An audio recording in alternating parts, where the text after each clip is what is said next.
السلام عليكم، مرحبا بكم معايا في الوصفه ديال اليوم. ضمن وصفات سهله وسريعه في التحضير اللي طلبتوها مني بزاف. اليوم ان شاء الله غنقترح عليكم اكله اسيويه كتجي لذيذه بزاف وسهله في التحضير ديالها. الاهم انها سهله، دائما كنقلبوا على شي حاجه اللي تكون هكايا سهله، وهذه من ضمن الوصفات اللي كتحضر بسرعه. فغنخليكم باش تعرفوا على المكونات وطريقه التحضير ديال هذه الاكله هذه، لانها فعلا كتجي لذيذه. غير تابعوا معايا الفيديو حتى الاخير وتبعوا المراحل خطوه بخطوه، وان شاء الله تعجبكم الى جربتوها. وما تنسوش تبارطاجيو الوصفات ديالي مع الاصدقاء والاحباب باش ان شاء الله تعمل فائده. ولا كان عندكم اي اقتراح مرحبا بكم، يعني خليو لي الاقتراحات ديالكم في التعليق، وان شاء الله غادي نلبي جميع اقتراحاتكم. ونخليكم تابعوا معايا الفيديو حتى الاخير، ونتمنى لكم فرجه ممتعه. غنبداو بسم الله في الوصفه. اول حاجه غنحتاجوها، انا عندي 2 كيسان ديال الرز كلاصي. ممكن ديروا الرز بسمتي الا كان متوفر، اولا رز كلاصي الا ما كانش متوفر بسمتي ماشي ضروري، كديروا الرز كلاصي. اهم حاجه انكم ديروا الرز كلاصي، ما ديروش داك الرز اللي معجن. غادي هنا انا عندي 2 كيسان. بالنسبه للكميه راه كتبقى على حسب الاختيار، ممكن ديروا حتى نص كيلو وكتضاعفوا المقادير. المهم انا غنعطيكم كميه ديال 2 كيسان اللي عبرتهم بحال هكايا. غادي نديرو في كاسرونه وغنديرو نغسلو ونديرو في الماء باش نسلقو. هذه اول حاجه غنديروها.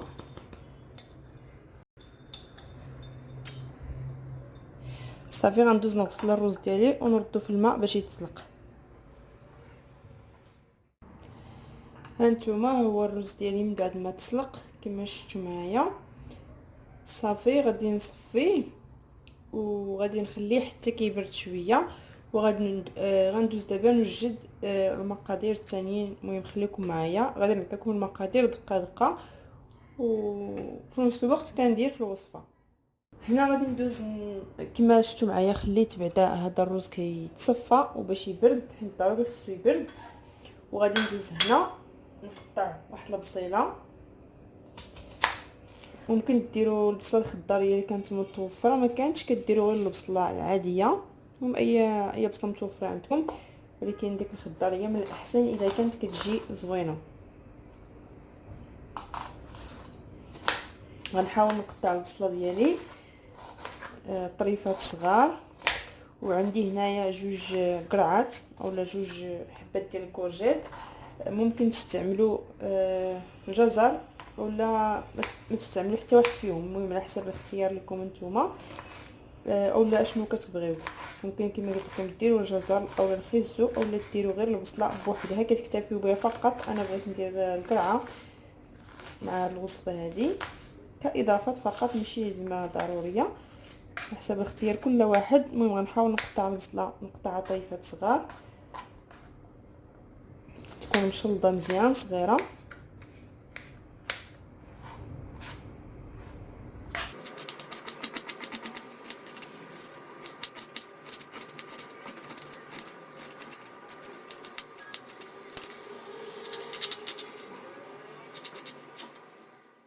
من بعد ما قطعت البصله دابا غادي ندوز باش نحك هذه نحك القرعه. غنحاول نحكها في هاد البلاصه الغليظه ولا في هذا الراس الغليظ، ولا فين غنحكها. كما قلت لكم راه ممكن تستعملوا الخضر وممكن تستغنوا عليها. وبالنسبه للكميه ديال الرز غادي تستعملوا، المهم كما قلت لكم على حسب عدد الافراد، ولكن راه كما عطيتكم انا تبارك الله راه خرجت ليا، لان كما كتعرفوا الرز كيتضاعف الحجم ديالو، راه خرج ليا كميه ما بيهاش. يعني ممكن 2 افراد حتى 3 ديروا 2 كيسان.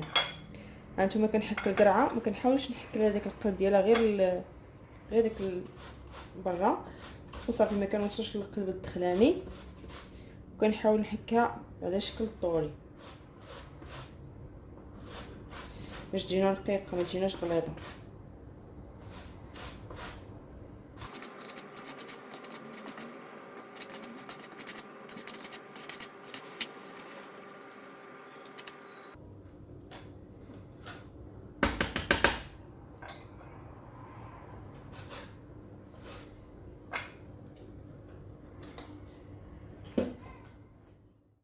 هنا كنجيب مقله كندير فيها شويه ديال زيت الزيتون وكنخليها حتى كتسخن، عاد كنبدا نضيف المكونات دقه دقه. بعد ما سخنت ليا الزيت شويه كتسخن غير شويه وكنضيف البصله باش ما تحرقش الزيت، ماشي غنخليها حتى تحرق، غير كتسخن غير واحد شويه صافي. كنبدا نضيف البصله، عفوا ماشي قلت الزيت، مديوش عليا عفوا. صافي غنخليها تتشحر، غنضيف لها شويه ديال المليحه، طبيعه الحال الملحه حسب الرغبه. ما ننساوش بان الرز سلقنا معاه الملح، فنديروا بالنا مع الملحه باش ما تجيناش الحاجه مالحه.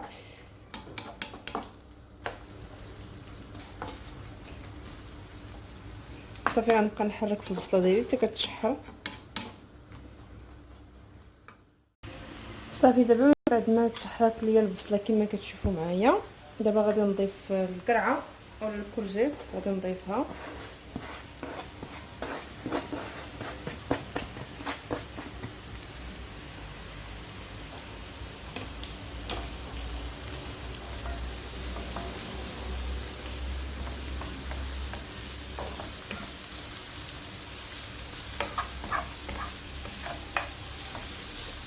غنبقى نحرك حتى كتشحر حتى هي شويه.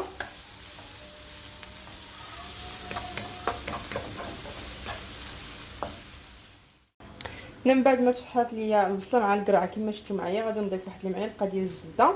هاد الزبده هذه ما كنضيفوهاش في الاول، حيت كما كتعرفوا فهي قد غير كتحمر الحاجه، ما غاديش تخليوها حتى الاخير عاد كنضيفوها وكنبقاو نحركوا باش غير كيبان ليا تبدل شويه اللون هاد الخضر ديالي، ومن بعد غنكملوا الوصفه ان شاء الله.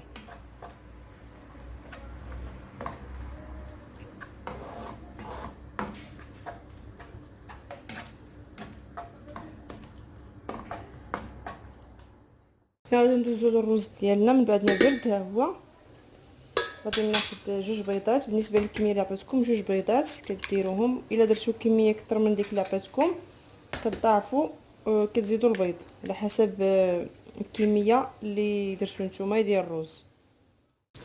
غادي ناخذ البيض غنحركو مزيان، غنضيف ليه واحد شويه ديال الابزار، غير شويه، شويه الملحه، وغنحرك مزيان هذا الخليط. نحرك الرز مزيان مع البيض.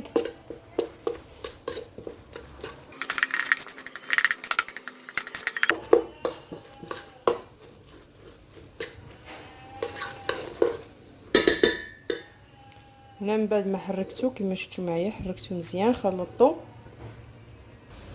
غادي نجيب دابا المقله وغنخوي فيها هذا الخليط ديالي.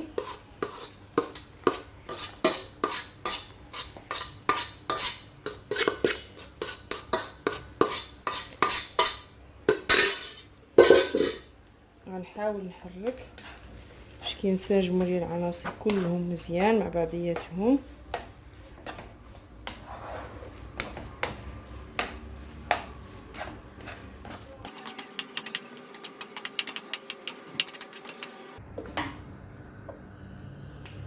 غادي نضيف صوص الصوجا، وكما قلت لكم ردوا البال مع الملح، حيتاش حتى لاصوص الصوجا كتكون مالحه، الا ما بغيناش ما كنضيفوهاش. صافي كنبقى نحرك في الخليط ديالي، كنبقى مستمره في التحريك، ما كنحيدش يدي عليه في هذه المرحله هذه، ضروري كنبقى نحرك فيه بهذا الشكل هذا حتى كيصبح عندي الخليط ديالي جاهز. كما شفتوا الخضره كتعطي واحد اللون زوين، وحتى ديك البصله ملي كتذهب حتى هي كتعطي اللون زوين.